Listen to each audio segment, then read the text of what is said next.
குலமே கிறிஸ்து விடுத்த அழைப்பினை ஏற்று வருவாய் இன்று கிறிஸ்துவ குலமே கிறிஸ்து விடுத்த அழைப்பினை ஏற்று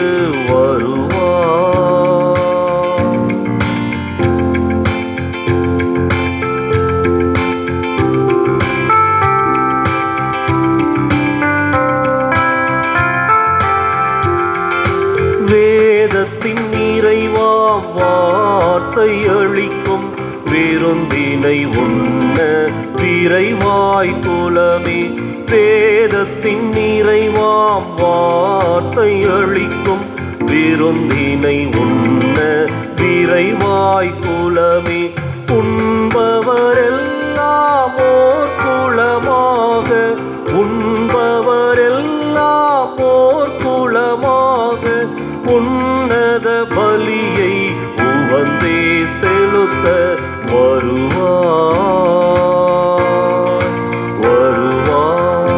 இன்று கிறிஸ்துவ குலமே கிறிஸ்து விடுத்த அழைப்பினை ஏற்று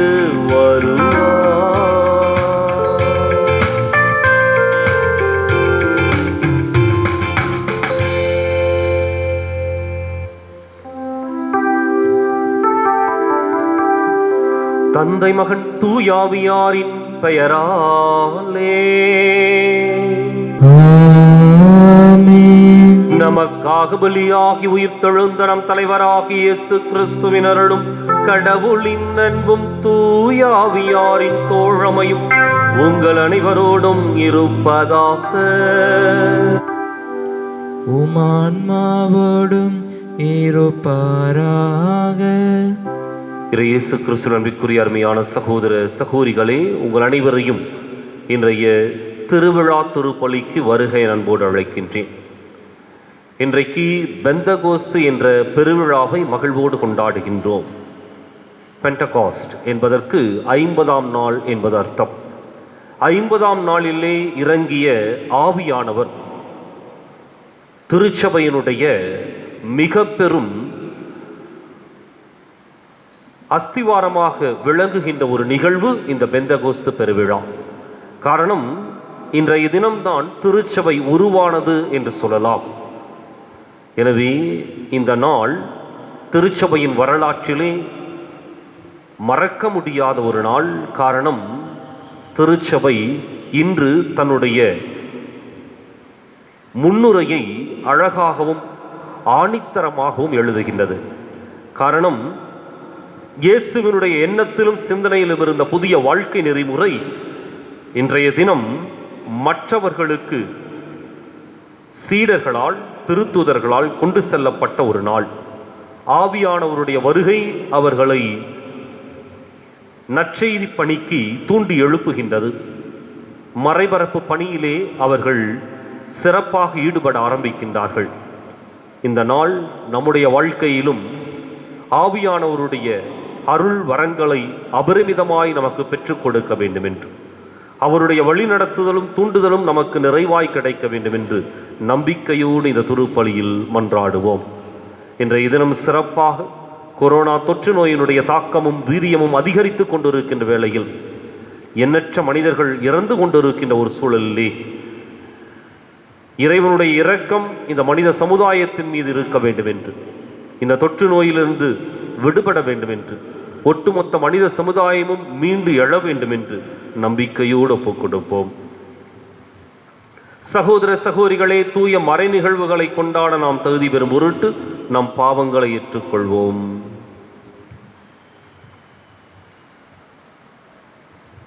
எல்லாம் வல்ல இறைவனிடமும் சகோதர சகோதரிகளே உங்களிடமும் நான் பாவியனை ஏற்றுக்கொள்கிறேன். ஏனெனில் சிந்தனையாலும் சொல்லாலும் செயலாலும் கடமையில் தவறியதாலும் பாவங்கள் பல செய்தேன். என் பாவமே என் பாவமே என் பெரும் பாவமே. ஆகையால் எப்போதும் கன்னியான புனித மரியாவையும் வானதூதர் புனிதர் அனைவரையும் சகோதர சகோதரிகளை உங்களையும் நம் இறைவனாகிய ஆண்டவரிடம் எனக்காக வேண்டிக் கொள்ள மன்றாடுகிறேன். எல்லாம் வல்ல இறைவன் நம் மீது இரக்கம் வைத்து நம் பாவங்களை மன்னித்து நம்மை நிலை வாழ்வுக்கு அழைத்துச் செல்வாராக. ஆமென்.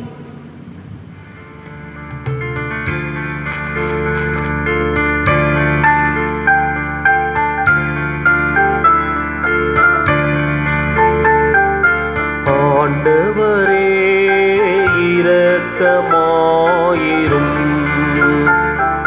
ஆண்டவரே இரக்கமாயிரும்.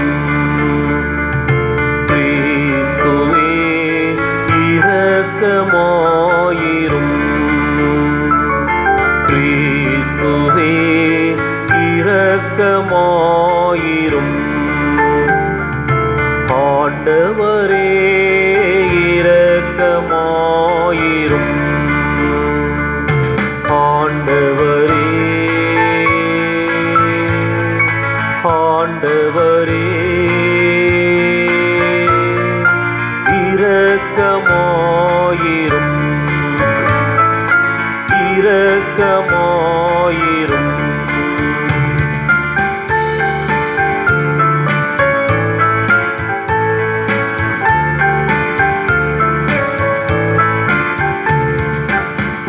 உன்னதங்களிலே இறைவனுக்கு மாட்சிமை உண்டாகுக.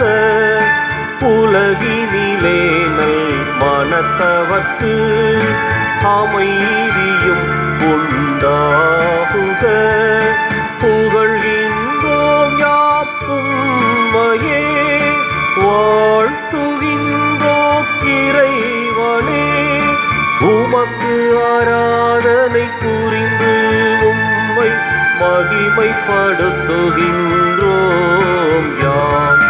உமது மேலாம் மாட்சிமைக்காக உமக்கு நன்றி நல்கின்றோம். ஆண்டவராமின் இறைவனே இணையில்லாத விண்ணரசே ஆற்றல் அனைக்கும் கொண்டு இலங்கும் தேவ தந்தை இறைவனே. ஏகமகனாக ஜெனித்த ஆண்டவர் இயேசு கிறிஸ்து இறைவனே.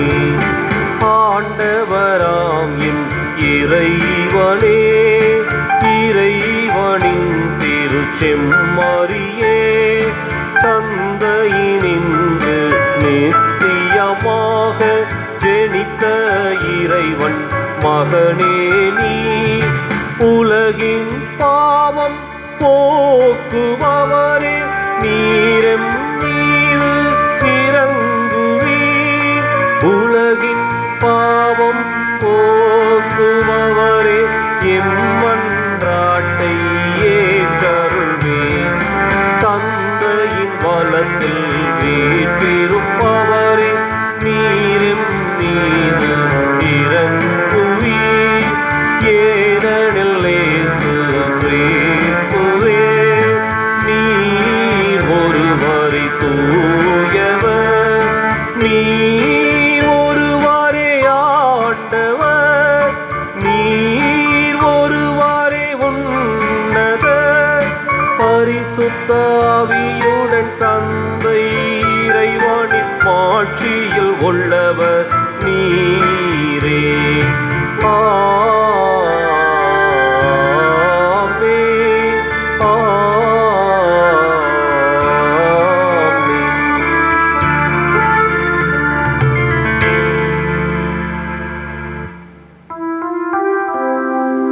மன்றாடுவோமாக. இறைவா, இன்றைய பெருவிழாவின் மறைபொருளால் எல்லா மக்களிலும் நாடுகளிலும் உள்ள உமது அனைத்துலக துரு அவையை புனிதப்படுத்துகின்றீர். உலகின் எத்திக்கிலும் தூய ஆவியாரின் கொடைகளை பொழிந்து நற்செய்தி முதலில் அறிவிக்கப்பட்ட காலத்தில் நீர் செய்தது போல இக்காலத்திலும் தூயாவியாரின் அருளால் நம்பிக்கையாளரின் இதயங்களை நிரப்புவீராக. உம்மோடு தூயாவியாரின் ஒன்றிப்பில் இறைவனாய் என்றென்றும் வாழ்ந்து ஆட்சி செய்கின்ற எங்கள் ஆண்டவரும் உம் திருமகனுமாகி இயேசு கிறிஸ்து வழியாக உம்மை மன்றாடுகின்றோ.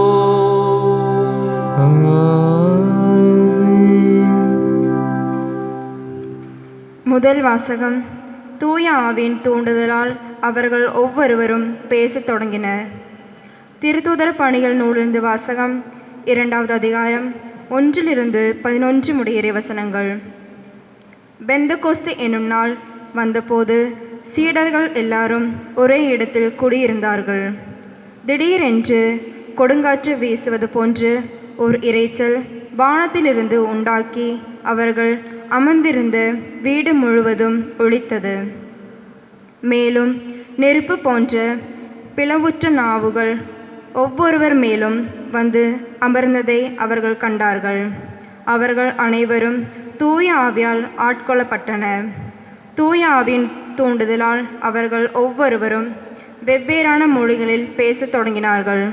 அப்போது வானத்தின் கீழுள்ள அனைத்து நாடுகளிலுமிருந்து வந்திருந்த இறை பற்றுள்ள யூத மக்கள் எருசலேமில் தங்கியிருந்தார்கள். அந்த ஒளியை கேட்டு கூடியிருந்த திரளான மக்களுள் ஒவ்வொருவரும் தம் சொந்த மொழிகளில் அவர்கள் பேச கேட்டு குழப்பமடைந்தனர். எல்லாரும் மலைத்து போய், இதோ பேசுகின்ற இவர்கள் அனைவரும் கலிலேயர் அல்லவா? அவ்வாறிருக்க நம்முடைய தாய்மொழிகளில் இவர்கள் பேசுவதை நாம் ஒவ்வொருவரும் கேட்பது எப்படி என வியந்தனர். பார்த்தரும் மேதியரும் எலாமியரும் மெசபோத்தியாமியா, யூதேயா, கப்பத்தோக்கியா, போந்து, ஆசியா ஆகிய நாடுகளில் வாழ்கின்றவர்களும், பிரிகியா, பம்பிலியா, எகிப்து, சீரேன் நகரை அடுத்து லிபியாவின் பகுதியில் வாழும் மக்களும் ரோமையிலிருந்து வந்து தங்கியிருந்தனர்.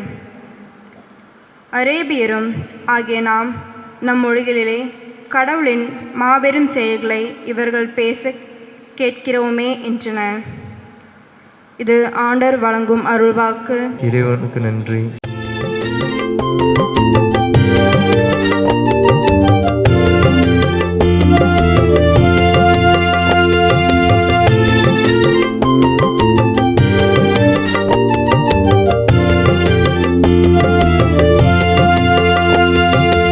ஆண்டவரே, உம் ஆவியை அனுப்பி மண்ணகத்தின் முகத்தை புதுப்பிக்கின்றீர். ஆண்டவரே, உம் ஆவியை அனுப்பி மண்ணகத்தின் முகத்தை புதுப்பிக்கின்றீர். மண்ணகத்தின் முகத்தை புதுப்பிக்கின்றீர். என் உயிரே, ஆண்டவரை போற்றிடு. என் கடவுளாகிய ஆண்டவரே, நீர் எத்துணை மேன்மை மிக்கவர். நீர் மாண்பையும் மாட்சியையும் அணிந்துள்ளவர். ஆண்டவரே, உம் ஆவியை அனுப்பி மண்ணகத்தின் முகத்தை புதுப்பிக்கின்றீர். ஆண்டவரே, உம் ஆவியை அனுப்பி மண்ணகத்தின் முகத்தை புதுப்பிக்கின்றீர். மண்ணகத்தின் முகத்தை புதுப்பிக்கின்றீர். இரண்டாம் வாசகம். நாம் எல்லாரும் ஒரே தூய ஆவியால் ஒரே உடலாய் இருக்கும்படி திருமுழுக்கு பெற்றோம். திருத்தூதர் பவுல் கொரிந்தியருக்கு எழுதிய முதல் திருமுகத்திலிருந்து வாசகம். 12வது அதிகாரம் 3-7 மற்றும் 12-13 முடிய வசனங்கள். சகோதர சகோதரிகளே, தூய ஆவியால் ஆட்கொள்ளப்படவரன்றி வேறு எவராலும் இயேசு ஆண்டவர் என சொல்ல முடியாது. இதை நீங்கள் தெரிந்து கொள்ள வேண்டும். அருள் கொடைகள் பல வகை உண்டு, ஆனால் தூய ஆவியார் ஒருவரே. திருத்தொண்டுகளும் பலவகை உண்டு, ஆனால் ஆண்டவர் ஒருவரே. செயல்பாடுகள் பலவகை உண்டு, ஆனால் கடவுள் ஒருவரே. அவரே எல்லாரிடமும் எல்லாவற்றையும் செயல்படுத்துபவர். பொது நன்மைக்காகவே தூய ஆவியாரின் செயல்பாடுகள் ஒவ்வொருவரிலும் வெளிப்படுகின்றது. உடல் ஒன்றே, உறுப்புகள் பல. உடலின் உறுப்புகள் பலவாயினும் உடல் ஒன்றாயிருப்பது போல கிறிஸ்துவும் இருக்கிறார். ஏனெனில் யூதரானாலும் கிரேக்கரானாலும் அடிமைகளானாலும் உரிமை குடிமக்களானாலும் நாம் எல்லாரும் ஒரே தூய ஆவியால் ஒரே உடலாய் இருக்கும்படி திருமுழுக்கு பெற்றோம். அந்த ஒரே ஆவியை பானமாகவும் பெறுகிறோம். இது ஆண்டவர் வழங்கும் அருள்வாக்கு. இறைவனுக்கு நன்றி. தொடர்பாடல். தூய ஆவியை எழுந்தருள்வே, வானினின்றும் மீது பேர் ஒளியின் அருள் சுடர் எம் மீதனுப்பிடுவே. எளியவர் தந்தையே வந்தருள்வேன், நன்கொடை வள்ளலே வந்தருள்வே, இதய ஒளியே வந்தருள்வே.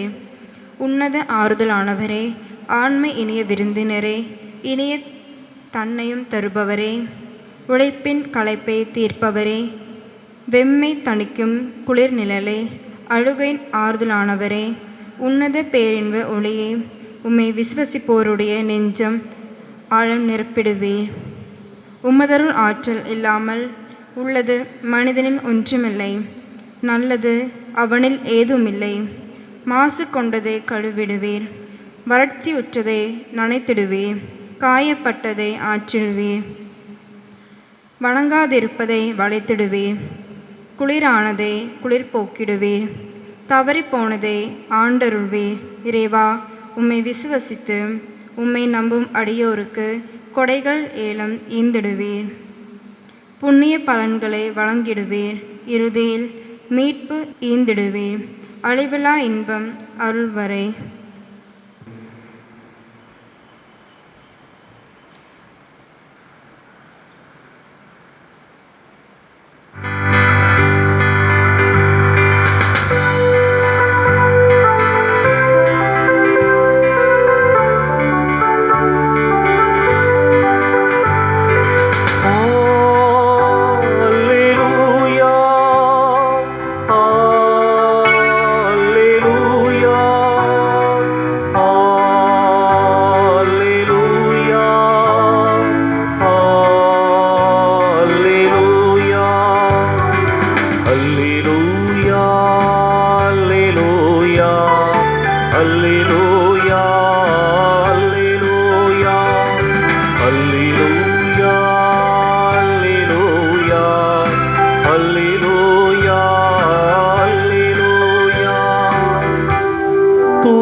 கொண்டோரின் இதயங்களை நிரப்பி அருளும். அவற்றில் உமது அன்பின் தீ பற்றி எரியச் செய்தருளும். அல்லேலூயா, அல்லேலூயா, அல்லேலூயா, அல்லேலூயா, அல்லேலூயா. ஆண்டவர் உங்களோடு இருப்பாராக.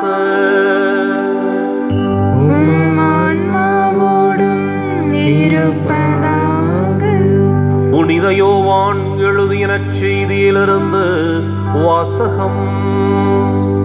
ஆண்டவரே, மாட்சி உமக்கே. அதிகாரம் 20, இறைவாக்கியங்கள் 19 முதல் 23 முடிய. அன்று வாரத்தின் முதல் நாள், அது மாலை வேளை.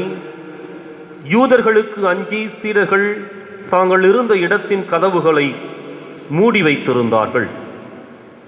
அப்போது இயேசு அங்கு வந்து அவர்கள் நடுவில் நின்று, உங்களுக்கு அமைதி உரித்தாகுக என்று வாழ்த்தினார். இவ்வாறு சொல்லியபின் அவர் தம் கைகளையும் விலாவையும் அவர்களிடம் காட்டினார். ஆண்டவரை கண்டதால் சீடர்கள் மகிழ்ச்சி கொண்டார்கள். இயேசு மீண்டும் அவர்களை நோக்கி, உங்களுக்கு அமைதி உரித்தாகுக. தந்தை என்னை அனுப்பியது போல நானும் உங்களை அனுப்புகிறேன் என்றார். இதை சொன்னபின் அவர் அவர்கள் மேல் ஊதி, தூய ஆவியை பெற்றுக்கொள்ளுங்கள், எவருடைய பாவங்களை நீங்கள் மன்னிப்பீர்களோ அவை மன்னிக்கப்படும், எவருடைய பாவங்களை மன்னியாதிருப்பீர்களோ அவை மன்னிக்கப்படா என்றார்.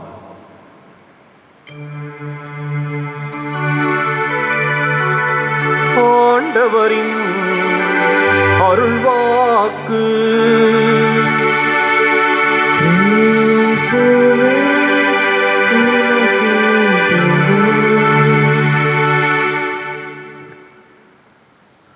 இயேசு கிறிஸ்துவிற்குரிய அருமையான சகோதர சகோதரிகளை, இன்றைக்கு பெந்தகோஸ்து என்ற பெருவிழாவை மகிழ்வோடு கொண்டாடுகின்றோம். திருச்சபையின் வழிபாட்டு ஆண்டு காலத்தில் பல்வேறு விழாக்களை திருச்சபை நமக்கு வகுத்து கொடுக்கின்றது. இந்த திருவிழாக்கள்ல மிக அதிகமாக இயேசுவினுடைய வாழ்க்கை சூழலை பின்பற்றுகின்ற வழிபாட்டு முறைகள், குறிப்பாக அவருடைய பிறப்பில் துவங்கி இறப்பு வரை, மீண்டும் உயிர்ப்பு விண்ணேற்றம் வரை சிறப்பாக வகுக்கப்பட்டு தொகுக்கப்பட்டு நமக்கு கொடுக்கப்படுகின்றது. அதே போல புனிதர்களுடைய விழாக்கள் நமக்கு கொடுக்கப்படுகின்றன, அன்னையினுடைய விழாக்கள் நமக்கு கொடுக்கப்படுகின்றன. பல்வேறு மறையுண்மைகளை வலியுறுத்துகின்ற, அது மூவர் இறைவனாகட்டும் அல்லது கிறிஸ்துவின் திருவுடல் திருரத்த பெருவிழாவாகட்டும் என்று சொல்லி பல்வேறு நிகழ்வுகளையும் திருச்சபை நமக்கு வழிபாட்டு ஆண்டு காலத்தில் தொகுத்து கொடுக்கின்றது. அதே சமயத்தில் ஆவியானவருக்கு என்று ஒரு விழா இருந்தால் அது இன்றைய தினம் பெந்தகோஸ்து பெருவிழா. பெண்டகாஸ்ட் என்பதற்கு 50ஆம் நாள் என்று அர்த்தம். 50ஆம் நாளிலே ஆவியானவர் அப்போஸ்தலர்களின் மீது இறங்கிய அந்த மாபெரும் நிகழ்வை இன்றைக்கு நாம் கொண்டாடுகின்றோம். இது ஆவியானவருக்கு மாத்திரம் விழா அல்ல, மாறாக அகில உலக திருச்சபையும் இன்றைக்கு தன்னுடைய பிறந்த நாள் விழாவை கொண்டாடுகின்றது. காரணம், 2000 ஆண்டுகளுக்கு முன்பாக திருச்சபை என்ற ஒரு வித்து முளைத்து எழுந்தது என்றால் அது இந்த பெந்தகோஸ்து பெருவிழாவில் தான். பெந்தகோஸ்து பெருவிழாவில் தான் சீடர்கள் தங்களை தேடி வந்த மக்களுக்கு நற்செய்தி அறிவித்து திருமுழுக்கை கொடுக்கின்றார்கள். அன்றைக்கு திருச்சபை தன்னுடைய துவக்கத்தை பெறுகின்றது. எனவேதான் திருச்சபையை பொறுத்தவரை பெந்தகோஸ்து பெருவிழாவிற்கு முன், பெந்தகோஸ்து பெருவிழாவிற்கு பின், எப்படி வரலாறு கிறிஸ்துவுக்கு முன் கிறிஸ்துவுக்கு பின் என்று சொல்லி இரண்டாக பிரிக்கப்பட்டதோ அதே போல திருச்சபையினுடைய வரலாறு பெந்தகோஸ்து பெருவிழாவிற்கு முன், பெந்தகோஸ்து பெருவிழாவிற்கு பின் என்று பிரித்து ஆராயப்பட வேண்டிய ஒன்று. பெந்தகோஸ்து பெருவிழாவிற்கு முன்பாக இருந்த திருச்சபை கிறிஸ்து நேரடியாக அந்த சீடர்களுக்கு போதிக்கின்றார். அவர்கள் நேரடி செய்தியை பெற்றுக் கொள்ளுகின்றார்கள். அந்த 12 திருத்தூதர்களும் இயேசுவினுடைய அனுபவங்களை நேரடியாக பெற்றுக் கொள்ளுகின்றார்கள். அன்றைக்கு அவர்கள் ஒரு கூட்டு சமூகமாக இயேசுவோடு இணைந்து வாழ்கின்றார்கள். ஆனால் அதே சமயத்தில் எப்பொழுது இயேசு இறந்தாரோ அப்பொழுது அவருடைய இந்த போதனை, அவருடைய இந்த தீவிரம், இவை அனைத்தும் குறைந்து மங்கி மக்கி ஒரு மூலையில் அவர்களை உட்கார வைக்கின்றது. பூட்டியிருந்த அறைகளுக்குள்ளாக தங்களை பாதுகாத்துக் கொள்ளுகின்றார்கள். வெளியே வருவதற்கு தயக்கம். காரணம், இயேசுவின் பெயரை சொன்னால் எங்கே தங்களை இல்லாமல் செய்து விடுவார்களோ என்ற பயமும் அச்சமும். இதற்கு மத்தியில தான் பெந்தகோஸ்து பெருவிழாவிலே ஆவியானவர் அந்த அப்போஸ்தலர்களின் மீது இறங்குகின்றார். திருத்தூதர்களின் மீது இறங்கிய ஆவியானவர் அவர்களை மூலையில் முடக்கி வைக்கின்ற ஒரு மனிதர்களாக அல்ல, மாறாக வீரியம் கொண்டு எழுந்து போதிக்கின்ற தூதர்களாக, திருத்தூதர்களாக மாற்றுகின்றார். எப்பொழுது ஆவியின் வல்லமையை பெற்றுக்கொண்டார்களோ அந்த நாள் அவர்களுக்கு அதிசயத்தின் நாளாக, தங்களுடைய ஆற்றலை உணர்ந்து கொள்ளுகின்ற ஒரு நாளாக, ஆவியின் வல்லமையினால் தூண்டி எழுப்பப்படுகின்ற ஒரு உன்னதத்தின் நாளாக அது மாறுகின்றது. எனவேதான் பெந்தகோஸ்து பெருவிழாவிலே அவர்கள் கதவுகளை உடைத்துக் கொண்டு வெளியே வருகின்றார்கள். வெளியே வந்த அவர்கள் கூடியிருந்த மக்களை பார்த்து போதிக்கின்றார்கள்.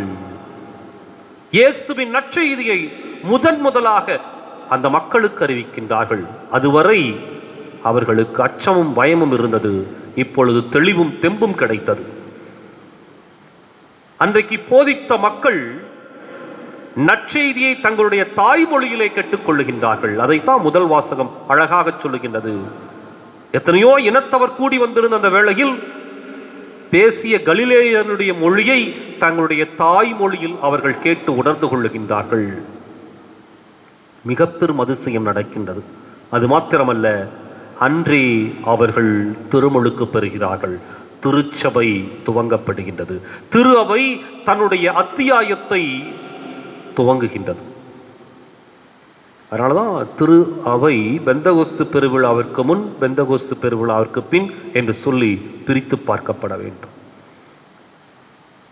அப்ப ஆவியின் வல்லமை எங்கே இருக்கின்றதோ அங்கு உயிரோட்டமுள்ள ஒரு விசுவாசம் இருக்கும், சிறப்பான ஒரு நற்செய்தி பணி இருக்கும், அடுத்தவர்களுக்கு இயேசுவை பற்றிய ஒரு செய்தியையும் மீட்பின் செய்தியையும் தெளிவாக கொடுக்கக்கூடிய தூதர்கள், சீடர்கள் இருப்பார்கள்.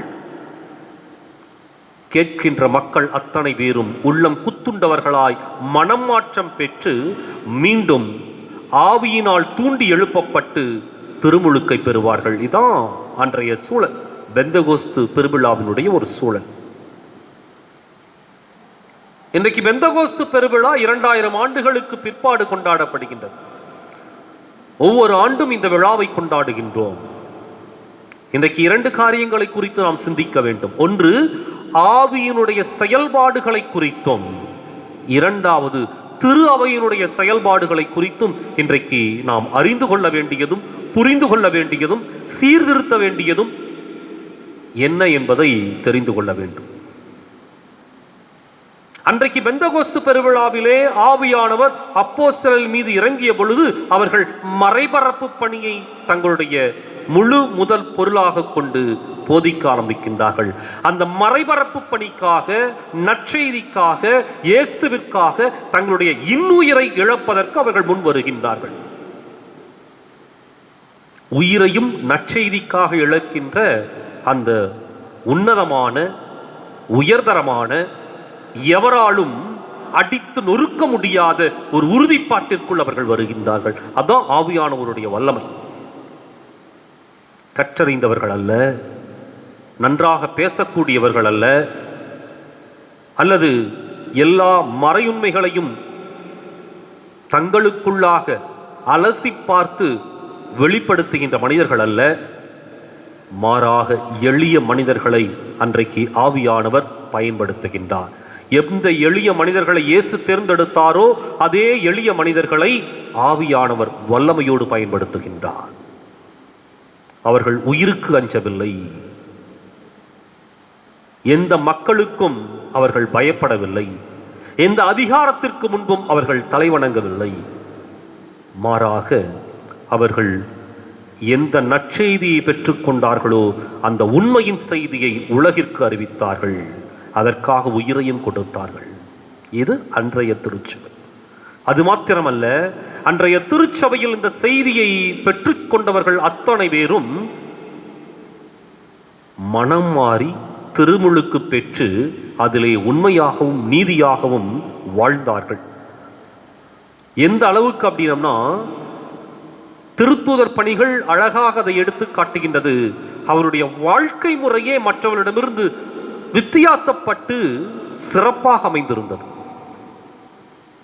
ஒன்றாக கூடினார்கள், அப்பத்தை பிட்டு உண்டார்கள், இருப்பவர்கள் இல்லாதவர்களோடு பகிர்ந்து கொண்டார்கள். அது மாத்திரமல்ல, தங்களுடைய உடைமைகளை எல்லாம் விற்று வந்த அப்போஸ்தலருடைய பாதங்களிலே வைத்தார்கள். அதை அவர்கள் எல்லோருக்கும் பகிர்ந்து கொடுத்தார்கள். இது அற்புதமான ஒரு வாழ்க்கை. ஆவியானவர் பெந்தகோஸ்து பெருவிழாவின் வழியாக தூண்டி எழுப்பப்பட்ட திரு அவையில் ஒரு புதிய நெறிமுறையை அவர்கள் வாழ ஆரம்பிக்கின்றார்கள். இது அன்றைய திருச்சபை. அன்றைக்கு அப்போஸ்தலர்கள் வழிகாட்டிகளாக இருந்தார்கள். அந்த மக்களுக்கு ஒளியை காட்டினார்கள். அவர்களுக்கு நீதியை கற்றுக் கொடுத்தார்கள். உண்மையை அவர்கள் எடுத்துரைத்தார்கள். எவரையும் அதிகாரம் செய்கின்ற அல்லது ஆளுகின்ற மனிதர்களாக அல்ல, அவர்களுக்கு பணிவிடை புரிகின்ற மனிதர்களாக இருந்தார்கள். எனவேதான் பேதுருவும் யோவானும் எருசலேம் தேவாலயத்திற்குள் செல்லுகின்ற பொழுது அழகு வாயிலிலே அமர்ந்திருந்த அந்த முடமான மனிதரை பார்த்து சொன்னார்கள், எங்களிடம் வெள்ளியோ பொன்னோ இல்லை, எங்களிடம் வெள்ளியோ பொன்னோ இல்லை, ஆனால் நாசரேத்து இயேசுவின் பெயரால் சொல்லுகின்றேன், எழுந்து நட. அவர்கள் அதிகாரத்தையும் செல்வத்தையும் குவிக்கின்ற மக்களாக இல்லை, மாறாக அந்த எளிய மனிதர்களுக்கு பணிவிடை புரிகின்ற திருத்துதர்களாக இருந்தார்கள். இது அன்றைய திருச்சபை. 2000 வருடங்களுக்கு பிற்பாடு இன்றைக்கு பெந்தகோஸ்து பெருவிழாவை கொண்டாடுகின்றோம் என்றால், இன்றைக்கு இந்த 2 காரியங்களையும் குறித்து நாம் சிந்தித்து பார்க்க அழைக்கப்படுகின்றோம். ஒன்று ஆவியானவருடைய செயல்பாடுகள், இரண்டாவது திருச்சபையினுடைய செயல்பாடுகள். இன்றைக்கு ஆவியானவருடைய செயல்பாடுகளை அங்கீகரிக்கக்கூடிய மக்கள் எத்தனை பேர் இருக்கின்றோம் என்பதை கேள்வி எழுப்பி பார்க்க வேண்டும். ஆவியானவருடைய செயல்பாடு என்ன? உண்மையை உரைப்பது, நீதிக்காக போராடுவது, நற்செய்திக்காக உயிர் கொடுப்பது, அடுத்தவர்களுக்கு உதவுவது, இரக்கப்படுவது, அன்பையும் பாசத்தையும் வெளிக்காட்டுவது, கண்ணில் கண்ட மனிதர்களுக்கு ஆண்டவர் இயேசுவை பகிர்ந்து கொடுப்பது, எளிய மனிதர்களுக்கு பணியாற்றுவது, தொண்டாற்றுவது, இதுதான் ஆவியானவருடைய செயல்பாடுகள். இன்றைக்கு இந்த ஆவியானவருடைய செயல்பாடுகள் எத்தனை மனிதரோடு, எத்தனை கிறிஸ்தவர்களுக்குள்ளாக, எத்தனை திருமுழுக்கு பெற்ற அன்பர்களுக்குள்ளாக இருக்கின்றது என்பதை நாம் சிந்தித்து பார்க்க வேண்டும். பல நேரங்களிலே இந்த ஆவியானவருடைய அந்த தூண்டுதலை, வேற ஒன்றும் இல்லை, ஆவியானவர் எங்க இருக்கிறார்னா நம்முடைய மனசுல இருக்கிறார், மனசாட்சியில. இந்த மனசாட்சியினுடைய தூண்டுதலை கூட வெறுத்து ஒதுக்கி அதை நிராகரித்து மனசாட்சிக்கு விரோதமாக செய்கின்ற செயல்கள் எத்தனை எத்தனை சிந்தித்து பார்க்க வேண்டும். கேட்டோம்னா உலகம் போகுது, உலகம் அப்படி சொல்லுது, இது அப்படி சொல்லுது, அதனால நான் மட்டும் இருந்து என்ன சாதிக்க போறேன்? இன்றைக்கு அப்படி ஒரு சமாதானத்தை காம்ப்ரமைஸ் செய்து கொண்டு இந்த ஆவியானவரை முடக்கி வைத்திருக்கின்றோம். திருமுழுக்கிலே பெற்ற அதே ஆவியானவர் தான் பெந்தகோஸ்து பெருவிழாவில் இறங்கிய அதே ஆவியானவர். ரெண்டுக்கு வித்தியாசம் இல்லை. ஆனால் அன்றைக்கு வீரியத்தோடு செயல்பட்ட அதே ஆவியானவர் இன்றைக்கு திருமுழுக்கு பெற்றிருக்கின்ற நமக்குள் அந்த வீரியத்தையும் அப்படிப்பட்ட ஒரு செயல்பாடும் இல்லாமல் போனதுக்கு காரணம் என்ன? இன்றைக்கு மனசாட்சியை கொஞ்சம் கொஞ்சமாக மழுங்கடித்துக் கொண்டிருக்கின்றோம். அல்லது இந்த உலக போக்கின்படி நாம் வாழ்ந்து சமரசத்தை ஏற்படுத்திக் கொள்ளுகின்றோம். அப்ப எப்படி ஆவிக்குரிய செயல்பாடுகள் நம்மிலே வெளிப்படும்? எங்கே உண்மை உறுதியாக உரைக்கப்படும்? எங்கே நீதிக்காக போராடுவோம்? எப்பொழுது அடுத்தவர்களுக்கு வழிகாட்டுவோம்? எப்பொழுது ஒளியாக நாம் மாறுவோம்? எப்பொழுது நம்முடைய உதவிக்கரத்தை அடுத்தவர்களுக்கு நீட்டுவதற்கு நாம் முன் வருவோம்? ஏன்னா இங்கே ஏற்கனவே ஆவிக்குரிய அந்த தூண்டுதல்களை எல்லாம், ஆலோசனைகளை எல்லாம் நாம் முடக்கி சுருக்கி வைத்திருக்கின்றோம். இந்த ஆவிக்குரிய செயல்பாடுகள் இன்றைக்கு 2000 ஆண்டுகளுக்கு பிற்பாடு வாழ்ந்து கொண்டிருக்கிற நம்மிலிருந்து எப்படி வெளிப்படும்? வெளிப்பட வேண்டும். வெளிப்பட்டால் மாத்திரமே நம்முடைய வாழ்க்கை உண்மையான கிறிஸ்தவ வாழ்க்கையாக மலரும். அதுதான் பெந்தகோஸ்து பெருவிழா. ஆவியை முடக்கி வைத்துக் கொண்டு அல்லது கட்டுப்படுத்தி கொண்டு மட்டுப்படுத்தி கொண்டு செயல்படுவதல்ல, மாறாக ஆவியின் தூண்டுதலுக்கு ஏற்ப சுதந்திரமாக செயல்பட வேண்டும். ஏன்னா இங்க ஆவியானவர் ஒன்று சொல்லிட்டு இருக்கிறார். என்ன சொல்றாரு?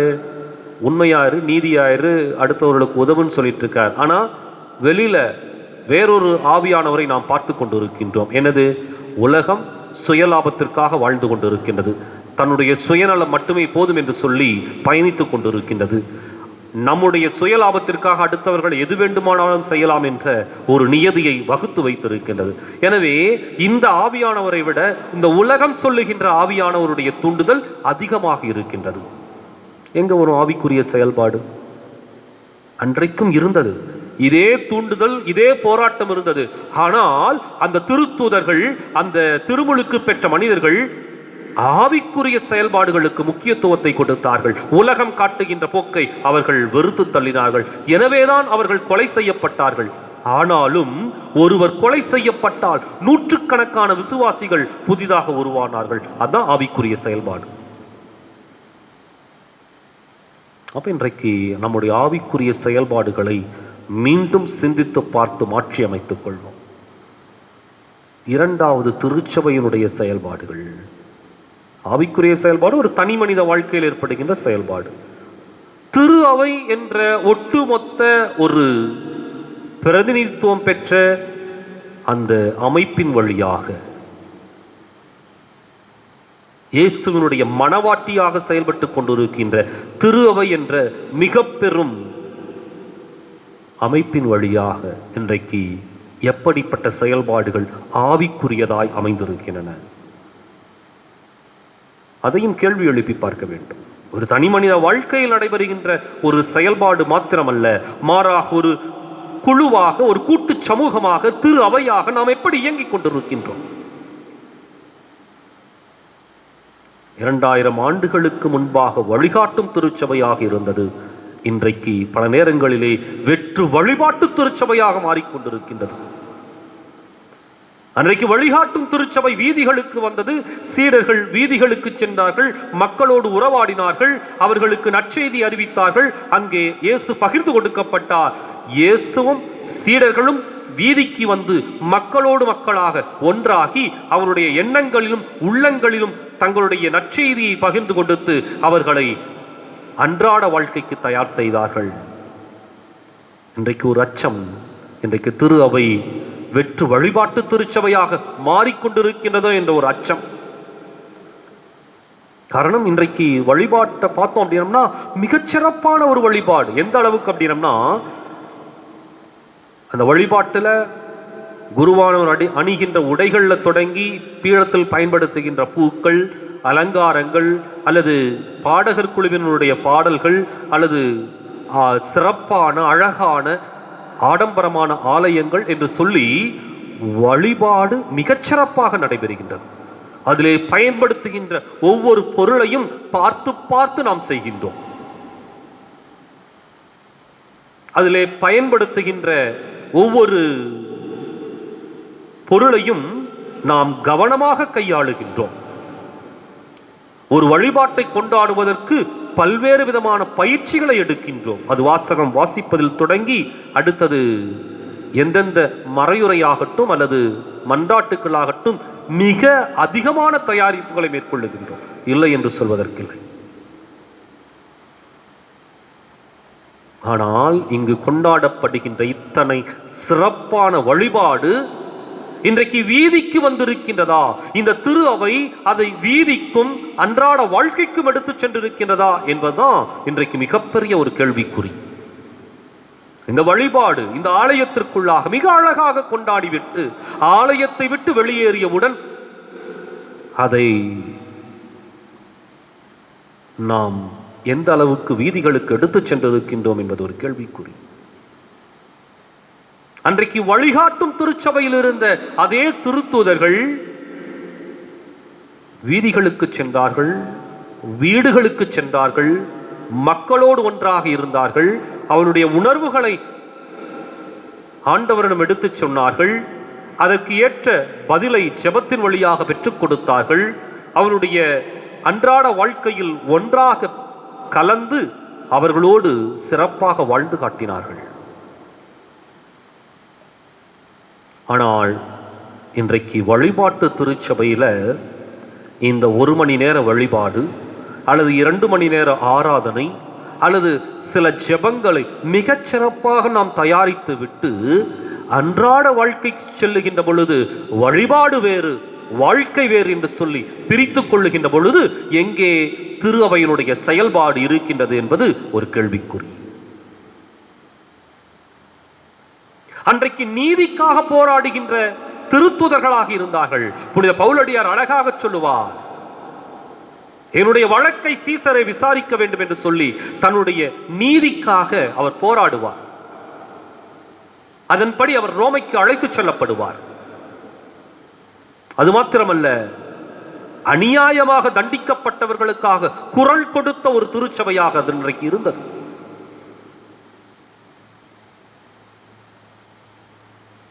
இன்றைக்கு ஒரு கேள்விக்குறி, நிதியை நோக்கிய ஒரு பயணத்தை மேற்கொள்ளுகின்ற திருச்சபையாக இருக்கின்றதோ என்ற ஒரு அச்சம், நிதிக்காக ஒவ்வொரு காரியத்தையும் செய்து கொண்டிருக்கின்றதோ என்ற ஒரு அச்சம்.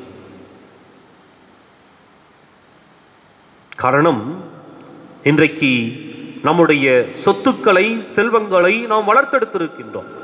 ஒரு ஆலயம் என்றால் அந்த ஆலயத்திற்கு தேவையான சொத்து, அந்த ஆலயத்திற்கு தேவையான பாதுகாப்பு நடவடிக்கைகள், அதற்கான எல்லா கட்டுப்பாடுகள் என்று சொல்லி பல்வேறு காரியங்களை நாம் வளர்த்தெடுத்திருக்கின்றோம். ஒரு திருச்சபையை காப்பதற்கும் கண்காணிப்பதற்கும் தேவையான நிதியை பல விதங்களிலே நாம் பெருக்கி இருக்கின்றோம். ஆனால் இன்றைக்கு நீதிக்காக குரல் கொடுக்கின்ற ஒரு திருச்சபை எங்கே இருக்கின்றது என்பது நாம் கேள்விக்குறியோடு பார்க்க வேண்டியுள்ளது. காரணம், நீதிக்காக போராடுகின்ற பல்வேறு நல்ல மனிதர்களை இன்றைக்கு நாம் இழந்து கொண்டிருக்கின்றோம். அவர்களுக்கு திரு அவை எந்த அளவுக்கு அப்படின்னா, அவர்களுக்கு பின்னிருந்து அவர்களை ஊக்குவிப்பதற்கு பதிலாக அவர்களை புறம் தள்ளி, அவர்களை இல்லாமல் யார் யார் கைக்கெல்லாம் கொடுக்கணுமோ, காவு கொடுக்கணுமோ அவர்களுக்கு காவு கொடுத்து விட்டு இன்றைக்கு தன்னை பாதுகாத்துக் கொள்ளுகின்ற திரு அவையாக மாறிக்கொண்டிருக்கின்றதோ என்ற ஒரு அச்சம்.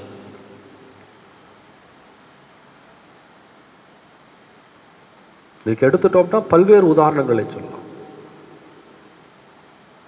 அருட்தந்தை ஸ்டான் சுவாமி இன்றைக்கு சிறைச்சாலையிலே செய்யப்படாத குற்றத்திற்காக தண்டனை அனுபவித்துக் கொண்டிருக்கின்றார். இன்றைக்கு திருச்சபை குரல் எழுப்பியது எதுவரை? செய்திகள்லையும் தொலைக்காட்சிகள்லையும் முடிந்தால் ஆங்காங்கே சில போராட்டங்களை எடுத்ததை ஒழிய ஒரு உன்னதமான ஒரு போராட்டத்திற்காக, அந்த பழங்குடியின மக்கள் வாழ்வு பெற வேண்டும் என்பதற்காக போராடிய ஒரு அருட்தந்தையை இன்றைக்கு நாம் கொஞ்சம் கொஞ்சமாக இழந்து கொண்டிருக்கின்றோம், காவு கொடுத்து கொண்டிருக்கிறோம். எண்ணற்ற உதாரணங்களை சொல்லலாம். காரணம், எங்கே தன்னுடைய சொத்துக்களுக்கும் தன்னுடைய நிறுவனங்களுக்கும் பாதிப்பு ஏற்பட்டு விடுமோ என்ற ஒரு காரணத்திற்காக இத்தனையும் பாதுகாக்க வேண்டும், இது இருந்தால் மாத்திரமே திருச்சபையை வழிநடத்த முடியும் என்பதற்காக நிதியை நோக்கி ஒரு பயணத்தை மேற்கொண்டு நீதியை நாம் விலை பேசிக் கொண்டிருக்கின்றோமோ என்ற ஒரு அச்சம் எழுந்து கொண்டிருக்கின்றது. திருவையினுடைய செயல்பாடு இன்றைக்கு சிந்தித்து பார்க்க வேண்டிய ஒன்று.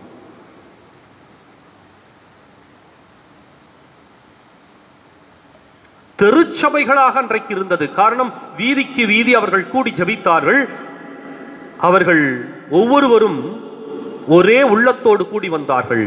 ஆனால் இன்றைக்கு ஒரு நிறுவன திருச்சபையாக மாறி, நிறுவனமாக மாறிவிட்டதோ என்ற ஒரு அச்சம். இன்றைக்கு ஒரு நிறுவன திருச்சபையாக, அமைப்பு முறையிலான ஒரு சபையாக அது மாறிவிட்டதோ என்ற ஒரு அச்சம். அமைப்புகள் தேவை. அமைப்புகள் என்றைக்குமே தன்னுடைய மக்களுக்கு தொண்டாற்றுவதற்கும் பணி செய்வதற்குமான அமைப்புகளாக இருக்க வேண்டும். மாறாக அமைப்புகளை தற்காத்துக் கொள்வதற்கான அமைப்புகள் ஒருபோதும் சிறப்பான அமைப்புகளாக மாறாது. ஒரு நிறுவனம் அப்படிங்கிறது அது பல்வேறு படிநிலைகளை வைத்திருப்பது. அங்கே ரூல்ஸ் அண்ட் ரெகுலேஷன், அங்கு பல்வேறு கட்டுப்பாடுகள், பல்வேறு காரியங்கள் இருக்கும். அங்கு ஒரு முதலாளிக்காக இந்த தொழிலாளிகள் வாழ்ந்து கொண்டிருக்க வேண்டிய ஒரு சூழல். இது நிறுவனம். ஆனால் இந்த திருச்சபை கூட அப்படிப்பட்ட ஒரு சூழலுக்கு தள்ளப்பட்டு கொண்டிருக்கின்றதோ என்ற ஒரு அச்சம் இருக்கின்றது. திருச்சபையினுடைய பிறப்பு விழாவை பெந்தகோஸ்து பெருவிழாவில் கொண்டாடுகின்ற பொழுது அது யதார்த்த திருச்சபையாக இருந்தது, எதேச்ச அதிகார திருச்சபையாக அல்ல. இன்றைக்கு ஒருவேளை அது இதை நிலைநிறுத்துவதற்காக பல்வேறு சட்டங்கள், பல நிலைகளிலே பல சூழ்நிலைகளிலே திருச்சபை சட்டங்களை கூட தங்களுடைய சர்வாதிகாரத்திற்கு பயன்படுத்துகின்ற அதிகாரமிக்க திருச்சபையாக இருக்கின்றதோ என்ற ஒரு கேள்விக்குறி மச்சமும் நமக்கு இருக்கின்றது. சிந்தித்து பார்க்க வேண்டும். இவையெல்லாம் இன்றைக்கு மீண்டும் அந்த பெந்தகோஸ்து அனுபவத்தின் வழியாக நாம் புதிய ஒரு திருச்சபையை அல்லது இந்த திருச்சபைக்குள் ஒரு புதிய காற்றை புகுத்துகின்ற மனிதர்களாக நாம் மாறுவதற்கான கேள்விகள் இவை அனைத்தும்.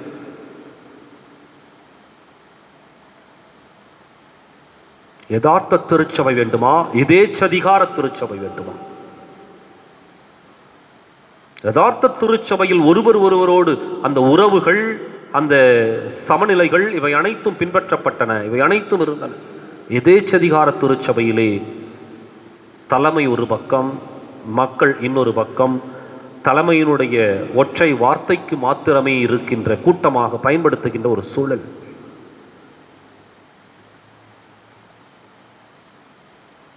இயேசு அழகாக சொல்லுவார், நான் என் ஆடுகளை அறிவேன், அவையும் என்னை அறிந்திருக்கின்றன. அப்படின்னா ஆடுகளுடைய குரலை கேட்கின்றாயன். இன்னைக்கு சிந்தித்து பார்க்க வேண்டும். எனவே அன்பு உள்ளங்களே, அருமையான சொந்தங்களே, இரண்டு காரியங்களையும் சிந்தித்து பார்க்கின்றோம். தூய ஆவிக்குரிய செயல்பாடு இன்றைக்கு நம்மிடம் இருக்கின்றதா? இரண்டாவது, திருச்சபையினுடைய செயல்பாடுகளை எப்படி நாம் புரிந்து வைத்திருக்கின்றோம்? எப்படிப்பட்ட திருச்சபையை இன்றைக்கு நாம் வாழ்ந்து கொண்டிருக்கின்றோம்? வழிகாட்டுகின்ற திருச்சபையா, வெற்று வழிபாட்டு திருச்சபையா? நீதிக்காக போராடுகின்ற திருச்சபையா, நிதியை பாதுகாத்துக் கொள்ளுகின்ற திருச்சபையா? யதார்த்த திருச்சபையா, எதேச்சதிகார திருச்சபையா? நிறுவனமாக உருவான திருச்சபையா, அல்லது திருச்சபையாக மாறி வீதியில் இறங்குகின்ற திருச்சபையா? சிந்தித்து பார்ப்போம். இன்றைக்கு நம்முடைய வாழ்க்கை சிறப்பாக இந்த ஆவியின் அனுபவத்தை பெற்று மாற்றம் பெற வேண்டும். இந்த மாற்றம் இந்த திருச்சபைக்குள்ளாக புகுந்து இன்னும் ஒரு மறுமலர்ச்சியை ஏற்படுத்தி அதன் வழியாக இயேசு காட்டிய அந்த வழியில் இயேசுவினுடைய லட்சியத்தை அடைவதற்கு நாம் அத்தனை பேரும் ஒருங்கிணைந்து பயணிக்க வேண்டும். ஆவியானவருடைய தூண்டுதல், ஆவியானவருடைய செயல்பாடு நிச்சயமாய் நம்மை வழிநடத்தும் என்பதிலே சந்தேகமில்லை. எனவே இதுவரை இருந்த செயல்பாடுகளை நாம் அசைபோட்டு பார்ப்போம். இனி செய்யப்போகின்ற செயல்பாடுகளுக்கான நியாயமான முடிவுகளை எடுப்போம். திருச்சபை வளரும். அதே சமயத்தில் ஒவ்வொரு கிறிஸ்தவனும் மிகச்சிறந்த திருத்துதராக உருப்பெறுவார் என்பதிலே சந்தேகமில்லை. ஆவியினுடைய வல்லமையில் வழிநடக்க இந்த திருப்பலியில் தொடர்ந்து மன்றாடுவோம்.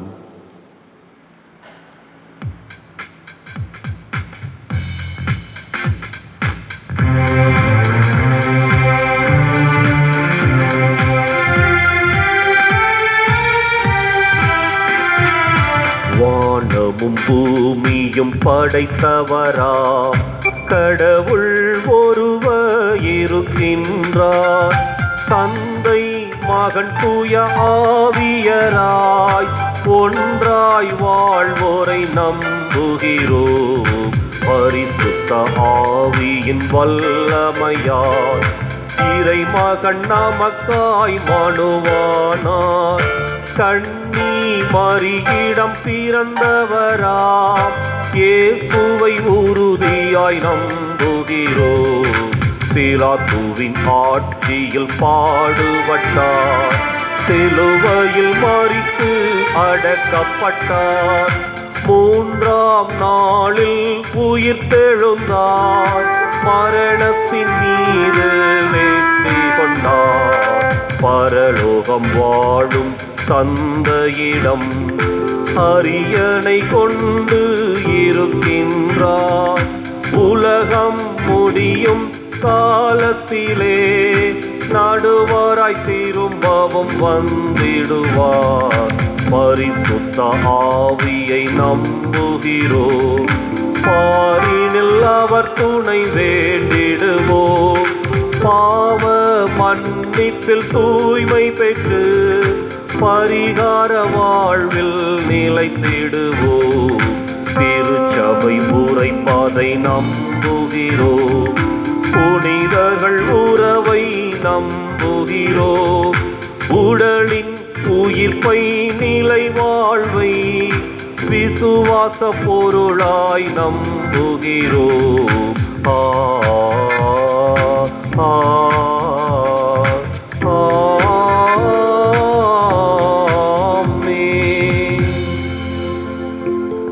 நமது அன்பு வானகத் தந்தையிடம் நம்முடைய வாழ்க்கைக்கு தேவையான வரங்களை நம்பிக்கையோடு மன்றாடுவோம். வானக கொடைகளை வழங்கி வரும் எம் இறைவா, எங்கள் குடும்பங்களில் தூய ஆவியை எழுந்தருளச் செய்யும். எங்களை உருவாக்கி தூறு நீக்கி எங்களை உருமாற்றும். இயேசுவின் திரு உருவை எங்களின் உள்ளத்தில் உருவாக்கும். எம் ஆவியின் அக்னியால் நிரப்பும். அவரின் வரங்களாலும் கொடைகளாலும் கனிகளாலும் எங்கள் குடும்பத்தில் உள்ள அனைவரையும் அல்பொழிவு செய்ய வேண்டும் என்று இறைவா உம்மை மன்றாடுகிறோம். ஆண்டவரே, எங்கள் மன்றாட்டை கேட்டருளும். அருள்கொடை வள்ளலே எம் இறைவா, எம்மை வழி நடத்தும் அரசியல் தலைவர்களின் எண்ணங்களை புனிதம் பெறச் செய்யும். அவர்களின் இதயத்தில் உம்மை அன்பு தீயை மூட்டும். அனைவரையும் அன்பு செய்யும் உள்ளத்தை கொடுத்தருளும். அவர்கள் செய்யும் பணிகளில் சமூக நீதியை நிலைநாட்டவும் மக்கள் பேணி காத்திட வேண்டிய நல்ல உள்ளங்களை தந்தருளுமாறு இறைவா உம்மை மன்றாடுகிறோம். ஆண்டவரே, எங்கள் மன்றாட்டை கேட்டருளும். அன்பு நிறைந்த எம் இறைவா, தூய ஆவின் ஒளியால் எங்கள் பங்கில் உள்ள இளையோரின் இதயங்களுக்கு அறிவூட்டும். அவர்கள் சரியானவற்றை உணரவும் அவர் அளிக்கும் ஆறுதலால் என்று மகிழ்ச்சியாய் இருக்கவும் வேண்டுமென்று இறைவா உம்மை மன்றாடுகிறோம். ஆண்டவரே, எங்கள் மன்றாட்டை கேட்டருளும். அன்பு இறைவா, நாங்கள் வேண்டிக் கொண்ட அனைத்து மன்றாட்டுக்களையும் உம்முடைய பாதத்திலே சமர்ப்பிக்கின்றோம். குறிப்பாக இந்த நோய் தொற்றின் தாக்கத்திலிருந்து இந்த அகில உலகத்தையும் நீர் விடுவித்து காத்து வழிநடத்துவீராக.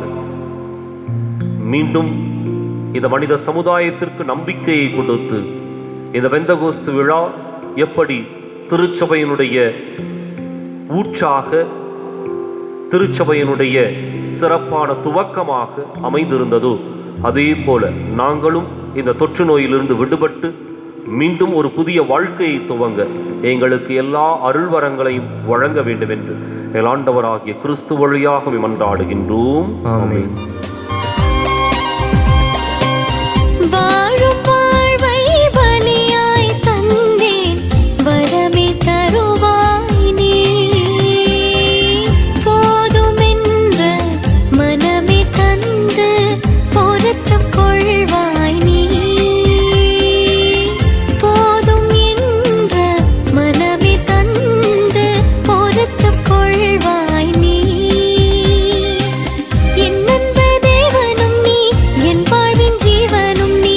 என் அன்பு தேவனும் நீ, என் வாழ்வின் ஜீவனும் நீ. என் வாழ்வின் ஜீவனும் நீ. காணிக்கை தரும் நேரம் கடவுளே உன் திருமுன்னே அன்பென்னும் பலியாக அள்ளித்தரும் நேரம்.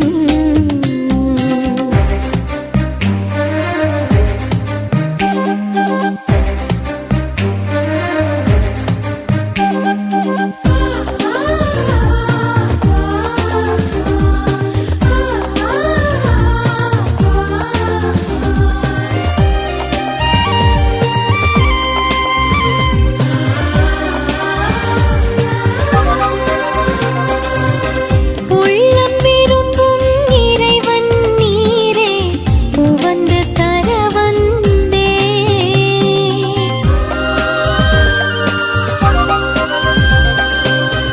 உள்ளம் விரும்பும் இறைவன் நீரே, உவந்து தர வந்தே. சகோதர சகோதரிகளை, என்னுடையதும் உங்களுடையதுமான இப்பலி எல்லாம் வல்ல தந்தையாக இறைவனுக்கு ஏற்றதாகும்படி மன்றாடுங்கள். ஆண்டவர் தமது பெயரின் புகழ்ச்சிக்காகவும் மாட்சிக்காகவும் நமது நன்மைக்காகவும் புனித திருவை அனைத்து நலக்காகவும் அது கையெழுந்து ஏற்றுக்கொள்வாராக. ஆண்டவரே, உம் திருமகனின் வாக்குறுதிக்கு ஏற்ப தூயாவியார் இப்பலியின் மறையுண்மைகளை எங்களுக்கு மிக தெளிவாக வெளிப்படுத்த உம்மை வேண்டுகின்றோ. இவ்வாறு அவரே எங்களை நிறையுண்மையை நோக்கி வழி நடத்துவாராக. எங்கள் ஆண்டவராகிய கிறிஸ்து வழியாக உம்மை மன்றாடுகின்றோ. ஆமென். ஆண்டவர் உங்களோடு இருப்பாராக. உம் ஆன்மாவோடும் இருப்பாராக. இதயங்களை மேலே எழுப்புங்கள். ஆண்டவரிடம் எழுப்பியுள்ளோம். நம் இறைவனாகிய ஆண்டவருக்கு நன்றி கூறுவோம். அது தகுதியும் நீதியும் ஆனதே. ஆண்டவரே, தூயவரான தந்தையே, என்றும் உள்ள எல்லாம் வல்ல இறைவா, எந்நாளும் எவ்விடத்திலும் நாங்கள் உமக்கு நன்றி செலுத்துவது மெய்யாகவே தகுதியும் நீதியும் ஆகும். எங்கள் கடமையும் மீட்புக்கு உரிய செயலுமாகும். ஏனெனில் நீ பாஸ்கா மறைபொருளை நிறைவுறச் செய்கின்றீர். உம் ஒரே திருமகனோடு உறவு கொள்வதால் உரிமை பேரான மக்களாக நீர் ஏற்றுக்கொண்டவர்களுக்கு இன்று தூய ஆவியாரை வழங்கினீர். திரு அவை பிறந்த அந்த நாளிலேயே அதே ஆவியார் எல்லா மக்களுக்கும் இறையறிவை ஊட்டினார். பல்வேறு மொழி பேசும் மக்களை ஒன்று சேர்த்து ஒரே நம்பிக்கையை அவரே அறிக்கையிடச் செய்தார்.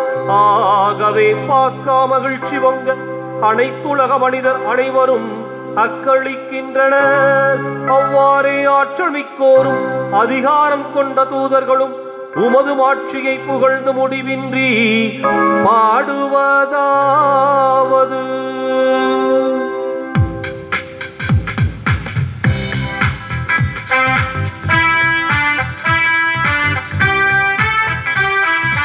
தூயவர் தூயவர் தூயவர், வான்படைகளின் கடவுளாம் ஆண்டவர்.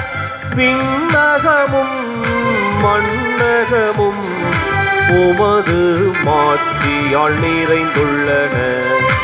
உன்னதங்களிலே ஓசானா, உன்னதங்களிலே ஓசானா. ஆண்டவர் பெயரால் வருகிறவர் ஆசீர் பெற்றவர். உன்னதங்களிலே ஓசானா, உன்னதங்களிலே ஓசானா.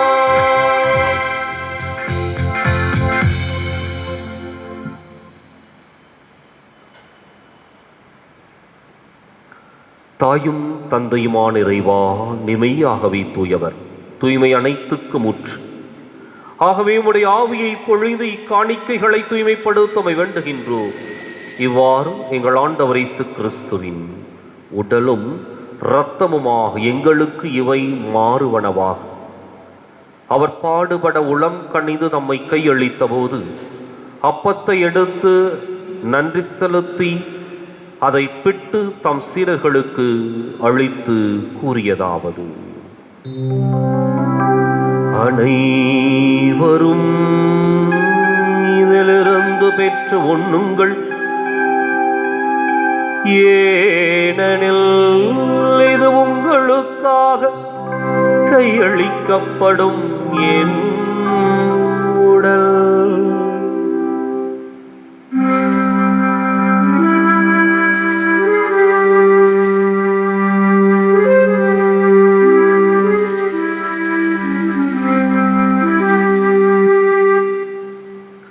அவனமே இரவு விருந்தை அருந்தியபின் கிண்ணத்தையும் எடுத்து மீண்டும் உமக்கு நன்றி கூறி தம் சீடர்களுக்கு அளித்து அவர் கூறியதாவது: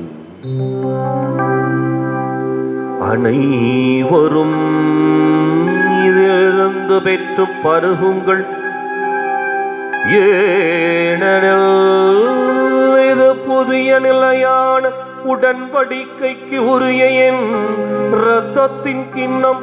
இது பாவ மன்னிப்புக்கென்று உங்களுக்காகவும் பலருக்காகவும் சிந்தப்படும். இதை என் நினைவாக செய்யுங்கள்.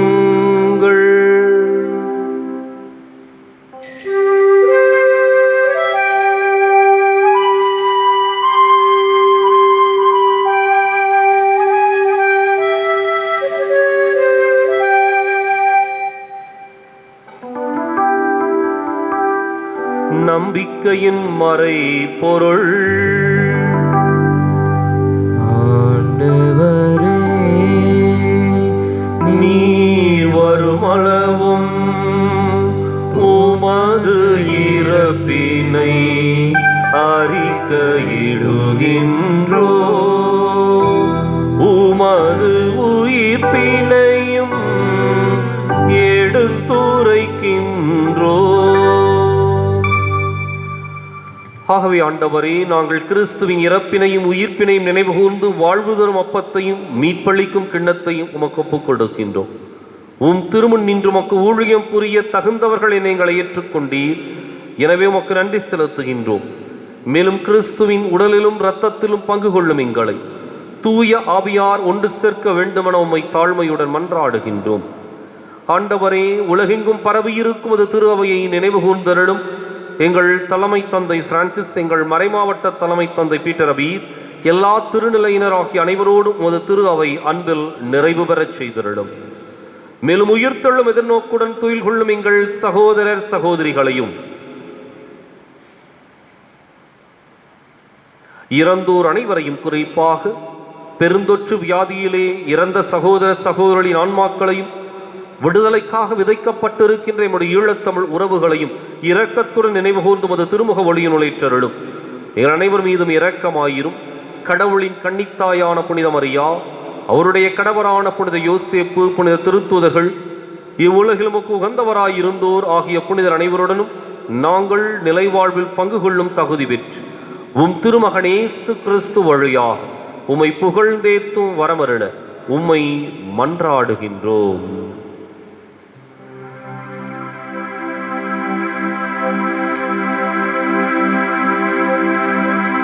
இவர் வழியாக இவரோடு இவர் எல்லாம் வல்ல இறைவனாகிய தந்தையே, பரிசுத்தாவியின் ஒன்றிப்பில் எல்லா புகழும் ஆட்சியும் என்றென்றும் உமக்கு உரியதே.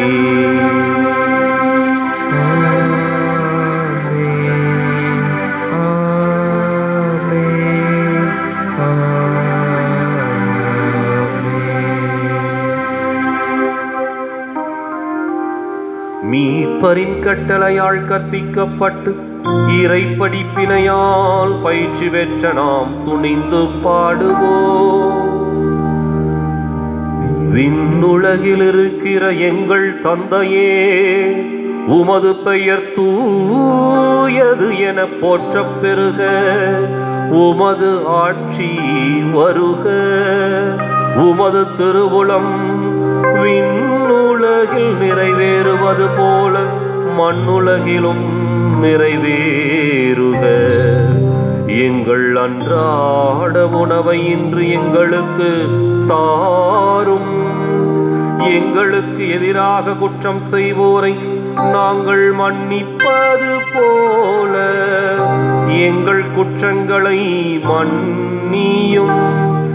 எங்களை சோதனைக்கு உட்படுத்தாதேயும், தீமையிலிருந்து எங்களை விடுவித்தருளும். ஆண்டவரே, தீமை அனைத்திலிருந்தும் எங்களை விடுவித்து எங்கள் வாழ்நாளில் அமைதியை கனிவுடன் அருள உம்மை மன்றாடுகின்றோ. உமது இரக்கத்தின் உதவியால் நாங்கள் பாவத்திலிருந்து எப்போதும் விடுதலை பெற்று யாதொரு கலக்கமும் இன்றி நலமாயிருப்போமாக. நாங்கள் எதிர்நோக்கி இருக்கும் பேரின்பத்துக்காகவும் இம்மீட்பராகிய இயேசு கிறிஸ்துவின் வருகைக்காகவும் காத்திருக்கின்றோம். ஏனெனில் ஆட்சியும் வல்லமையும் மாட்சிமையும் என்றென்றும் உமதே. ஆண்டவரே இயேசு கிறிஸ்துவே, அமைதியை உங்களுக்கு விட்டுச் செல்கின்றேன், என் அமைதியையே உங்களுக்கு அளிக்கின்றேன் என்று உம் திருத்தூதர்களுக்கு மொழிந்தீரே. எங்கள் பாவங்களை பாராமல் உமது திரு அவையின் நம்பிக்கையை கண்ணோக்கி உமது திருவுளத்துக்கு ஏற்பதற்கு அமைதியையும் ஒற்றுமையும் அளித்தருள்வீராக. என்றென்றும் வாழ்ந்து ஆட்சி செய்கின்றவர் நீரே. ஆமென். ஆண்டவருடைய அமைதி உங்களோடு என்றும் இருப்பதாக. உம் ஆன்மாவோடும் இருப்பதாக. ஒருவருக்கொருவர் அமைதியை பகிர்ந்து மகிழ்வோம்.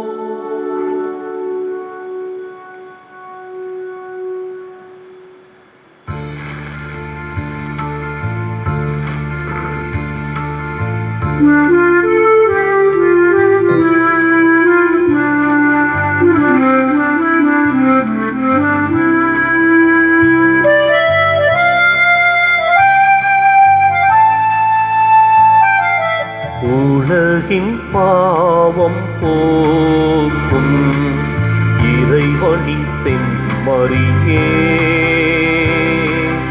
எம்மேல் இரக்கம் வையும். உலகின் பாவம் போக்கும் இறைவனின் செம்மறியே, எம்மேல் இரக்கம் வையும். உலகின் பாவம் போக்கும் இறைவனின் செம்மறியே, எமக்கு அமைதி அருளும், எமக்கு அமைதி அருளும்.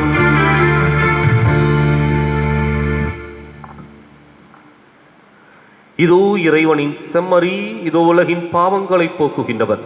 இந்த செம்மறியின் விருந்துக்கு அழைக்கப் பெற்றோர் பேறு பெற்றோர். ஆண்டவரே, நீரின் நிறுத்தி எழுந்தருள நான் தகுதியற்றவன், ஆனால் ஒரு வார்த்தை மட்டும் சொல்லியறலும் எனது ஆன்மா நலமடையும். இயற்கையில் உறைந்திடும் இணையற்ற இறைவா, என் இதயத்தில் எழுந்திடவா. என்றும் இங்கு என்னோடு நின்று என்னை அன்போடு காத்திடு என் தலைவா. உந்தன் அன்பு உறவின்றி எனக்கு இங்கு சொந்தம் சுற்றம் சூழ்ந்திட பயன் என்னவோ. உந்தன் அன்பு உறவின்றி எனக்கு இங்கு சொந்தம் சுற்றம் சூழ்ந்திட பயன் என்னவோ. மெழுகாகி திரியாகவா, மலராகி மணமாகவா.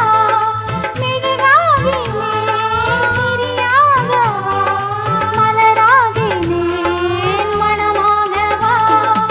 இயற்கையில் உறைந்திடும் இணையற்ற இறைவா, என் இதயத்தில் எழுந்திடவா.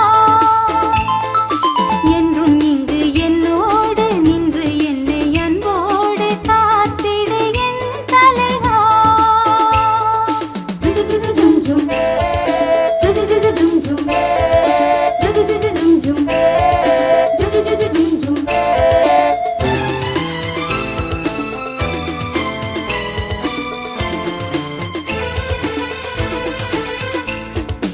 உருவில்லா இறைவன் உன் உதவியின்றி உலகத்தில் எதுவும் நடந்திடுமா. உருவில்லா இறைவன் உன் உதவியின்றி உலகத்தில் எதுவும். இயேசு கிறிஸ்துவனுக்குரிய அருமையான சகோதர சகோதரிகளே, கொரோனா தொற்று நோயினுடைய தாக்கம் அதிகரித்து கொண்டிருக்கின்றது. குறிப்பாக அது வயது வித்தியாசமின்றி இளைஞர்களையும் பாதிக்கின்ற ஒரு தொற்றாக மாறியிருக்கின்றது. இதை நாம் உணர்ந்து கொண்டு இந்த காலகட்டத்தில் சரியான பாதுகாப்பு நடவடிக்கைகளை மேற்கொள்வோம். அலட்சியமாக இருக்க வேண்டாம், அச்சப்படவும் வேண்டாம். நாம் நம்பிக்கையோடு இருப்போம். இறைவன் நம்மை வழிநடத்துவார் என்ற துணிவும் உறுதியும் நமக்கு இருக்க வேண்டும். அதே சமயத்தில் பாதுகாப்பு நடவடிக்கைகளை முறையாக பின்பற்றி நம்மை மாத்திரமல்ல, நம்மிலிருந்து மற்றவர்களுக்கு எதுவும் பரவாமல் பாதுகாத்து கொள்ள அடுத்தவர்களுக்கும் பாதுகாப்பாய் நாம் இருப்போம். எனவே அன்பு உள்ளங்களை வீடுகளை விட்டு வெளியேறாமல் இன்னும் பல்வேறு விதமான பாதுகாப்பு நடவடிக்கைகள், பல விழிப்புணர்வு நிகழ்வுகள் வழியாக நமக்கு கொடுக்கப்பட்டு கொண்டிருக்கும். அதை முறையாக பின்பற்றி இந்த கொரோனா தொற்று நோயை வென்றெடுக்க, இந்த மனித சமுதாயத்தை விட்டு அதை விரட்ட நாம் அனைவரும் முன் வருவோம், ஒன்றுபடுவோம். அடுத்தவர்களுக்கு நாம் உதவிக்கரம் நீட்டுவோம். எழுந்து நிற்போம் இறுதி ஜெபத்திற்காக.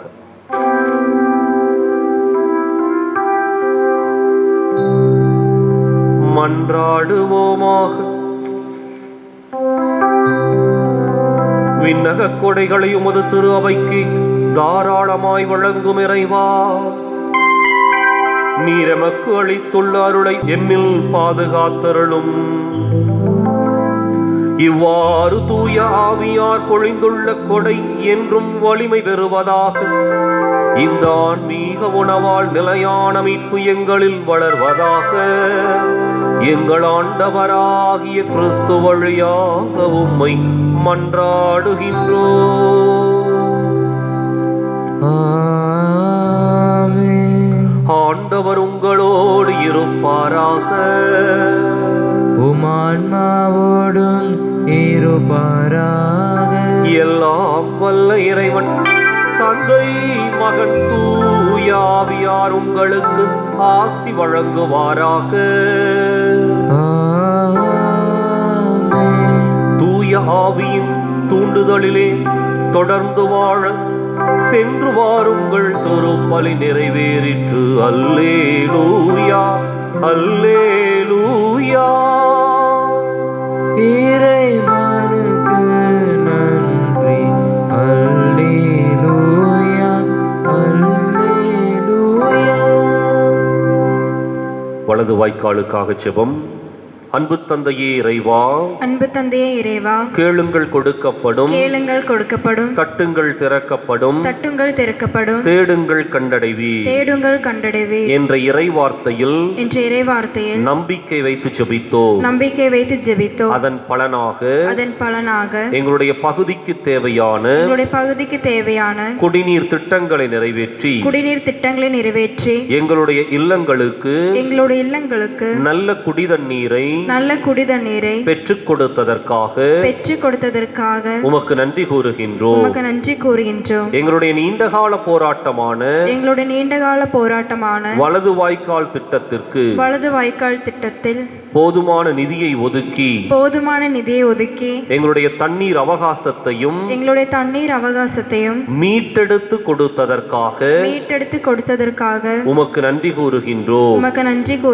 இத்திட்டம் சிறப்பாக துவங்கப்பட்டிருக்கின்ற இவ்வேளையில்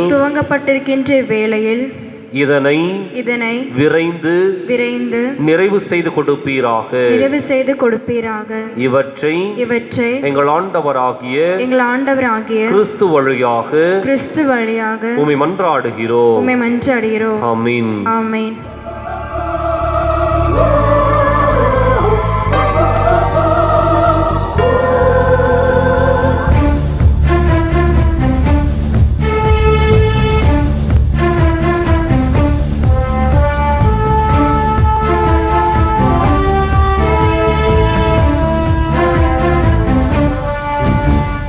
வானம் திறந்து வெண்புறா போல இறங்கி வர வேண்டும். தேவ வல்லமை தர வேண்டும். தேவ வல்லமை தர வேண்டும். வானம் திறந்து வெண்புறா போல இறங்கி வர வேண்டும். தேவ வல்லமை தர வேண்டும். தேவ வல்லமை தர வேண்டும். யோர்தான் நதிக்கரை அனுபவங்கள் அப்படியே இன்று நடக்கணுமே. யோர்தான் நதிக்கரை அனுபவங்கள் அப்படியே இன்று நடக்கணுமே. அப்படியே இன்று நடக்கணுமே. வானம் திறந்து வெண்புறா போல இறங்கி வர வேண்டும். தேவ வல்லமை தர வேண்டும். தேவ வல்லமை தர வேண்டும்.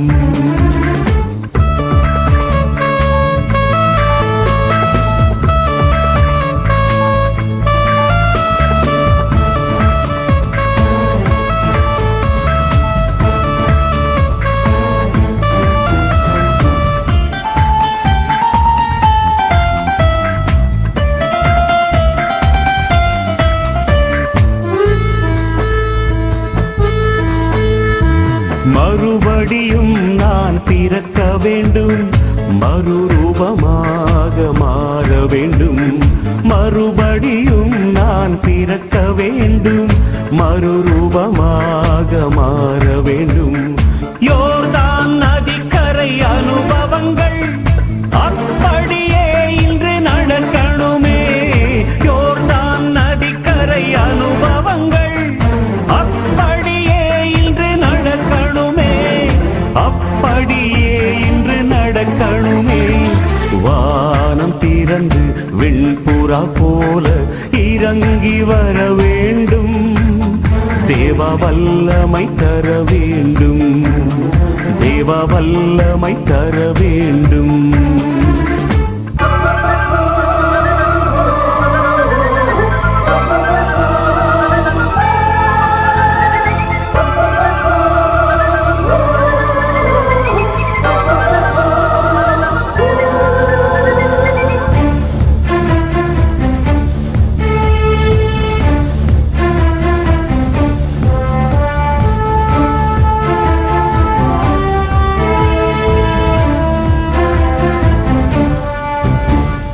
வரங்கள் கனிகள் பொழியணுமே. வல்லமையோடு வாழணுமே. வரங்கள் கனிகள் பொழியணுமே. வல்லமையோடு வாழணுமே. யோர்தான் நதிக்கரை அனுபவங்கள் அப்படியே இன்று நடக்கணுமே. யோர்தான் நதிக்கரை அனுபவங்கள் அப்படியே இன்று நடக்கணுமே. அப்படியே இன்று நடக்கணுமே. வானம் திறந்து வெண்புறா போல இறங்கி வர வேண்டும். தேவ வல்லமை தர வேண்டும். தேவ வல்லமை தர வேண்டும். யோர்தான் நதிக்கரை அனுபவங்கள் அப்படியே இன்று நடக்கணுமே. யோர்தான் நதிக்கரை அனுபவங்கள் அப்படியே இன்று நடக்கணுமே. அப்படியே இன்று நடக்கணுமே. வானம் திறந்து வெண்புறா போல இறங்கி வர வேண்டும். தேவ வல்லமை தர வேண்டும். தேவ வல்லமை தரவே